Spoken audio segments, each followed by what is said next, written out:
December 1943, Washington, D.C. World War II hangs in the balance. Across Europe, millions of soldiers are preparing for the largest invasion in history. The fate of the free world may soon depend on a single operation. But before a single Allied soldier can set foot in France, one question must be answered: who will command them? The decision lands on President Franklin D. Roosevelt's desk. He could choose one of Britain's legendary generals.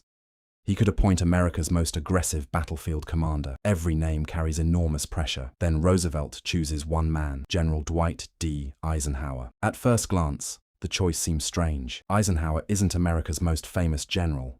He hasn't commanded massive armies in combat. He isn't known as a brilliant tactician like George Patton.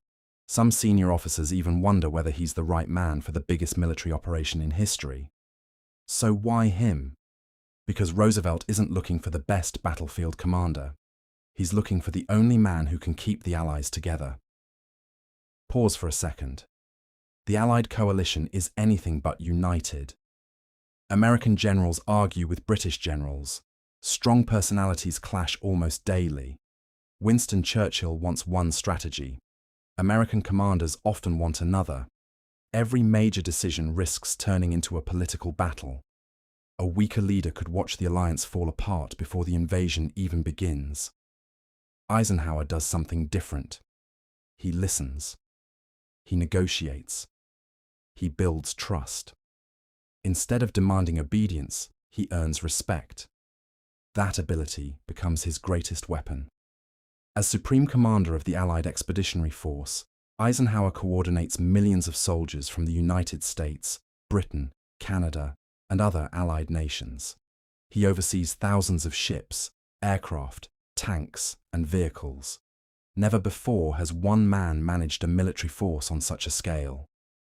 Then comes the greatest challenge of all: D-Day, June 5, 1944. The weather over the English Channel is terrible. High winds, rough seas, low clouds. Many commanders argue for another delay. If they wait too long, the tides and moonlight needed for the landings won't return for weeks. German defenses grow stronger every day. Eisenhower must decide: go or postpone. If he attacks and fails, tens of thousands of soldiers could die. The invasion might collapse. Hitler could gain valuable time to strengthen Fortress Europe. But if he waits, the opportunity may never come again. After listening to his commanders and weather experts, Eisenhower quietly makes his decision. Okay, let's go.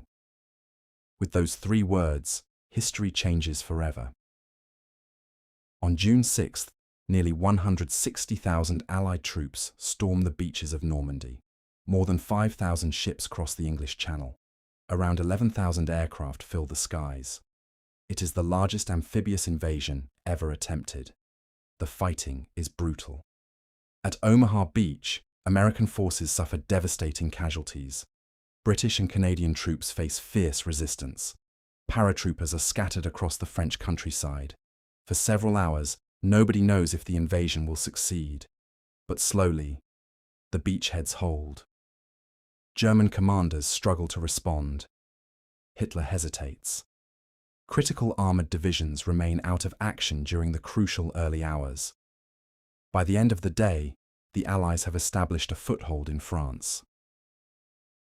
The liberation of Western Europe has begun. Could another general have achieved the same result? Maybe. But many historians argue that Eisenhower's greatest achievement wasn't winning battles himself. It was holding together an alliance filled with powerful leaders, competing egos, and different national interests. Without that unity, Operation Overlord might never have happened, and without Operation Overlord, the Second World War in Europe could have lasted far longer. Roosevelt didn't simply choose a general, he chose the man who could unite an alliance, and that decision helped shape the outcome of World War II. But Eisenhower's story didn't end on the beaches of Normandy. Because after the war, the general who defeated Hitler would make another extraordinary journey. From Supreme Allied Commander to President of the United States. How different do you think World War II would have been if Roosevelt had chosen someone else? Let me know in the comments. And don't forget to subscribe, because in the next documentary, we're looking at another single decision that changed the course of the war forever.